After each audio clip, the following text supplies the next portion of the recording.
কোটা সংস্কার আন্দোলনের শিক্ষার্থীদের ওপর হামলা সংঘর্ষ ব্যাপক প্রাণহানির ঘটনায় মর্মাহত বিদেশিরা বিশেষ করে মার্কিন যুক্তরাষ্ট্রসহ পশ্চিমা দেশগুলো বেশ উদ্বিগ্ন। আন্দোলন দমাতে আইনশৃঙ্খলা বাহিনীর মাত্রাতিরিক্ত বল প্রয়োগ করেছে বলেও অভিযোগ তাদের। সেই সঙ্গে নতুন করে প্রাণহানি এড়াতে ও সরকারকে জবাবদিহিতা নিশ্চিত করার তাগিদ দিয়ে চিঠি দিয়েছে 4 দেশের দূতাবাস ও হাইকমিশন। আরও জানাচ্ছেন মুহাম্মদ।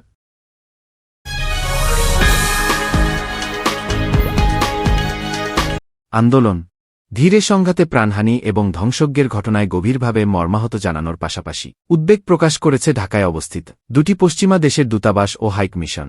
বাংলাদেশের পররাষ্ট্রমন্ত্রী ড হাসান মাহমুদ বরাবর একটি চিঠি দিয়েছে। চিঠিতে সংশ্লিষ্ট সব পক্ষকে চলমান সংকটের সমাধান খুঁজতে নতুন করে প্রাণহানির ঘটনা এড়াতে উৎসাহ দিয়েছে তারা। 24 জুলাই পররাষ্ট্রমন্ত্রীর কাছে পাঠানো ওই চিঠিতে স্বাক্ষর করেছে যুক্তরাষ্ট্র, যুক্তরাজ্য, France, Germany, Italy, Spain, Netherlands, Canada, Switzerland, Sweden, Denmark, Norway, Australia এবং ইউরোপীয় ইউনিয়ন। তথাপিও কিছু নাই সবার জন্য।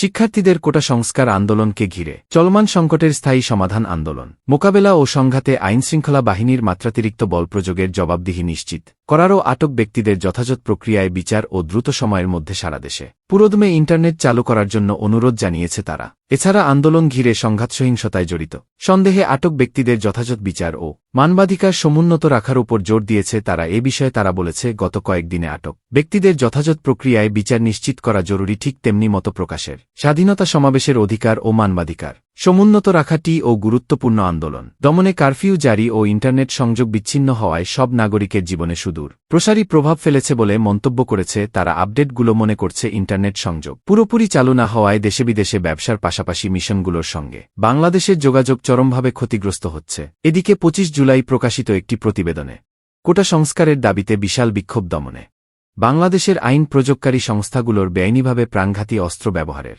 প্রমাণ পাওয়া গেছে বলে জানায় অ্যামনেস্টি ইন্টারন্যাশনাল। আইনশৃঙ্খলা বাহিনীর সদস্যদের মানবাধিকার লঙ্ঘনের ঘটনা স্বাধীন ও নিরপেক্ষ তদন্তের দাবি করে তারা। এছাড়া নাগরিকদের প্রতিবাদ বিক্ষোভের অধিকারকে সম্মান করতে আন্দোলনকারীদের ওপর সহিংস দমনপীড়ন বন্ধ করে এবং অবিলম্বে যোগাযোগ ব্যবস্থার ওপর সকল ধরনের বিধিনিষেধ তুলে দিতে বাংলাদেশ সরকারের প্রতি আহ্বান জানায় আন্তর্জাতিক সংস্থাটি। Muhammad daily Times news.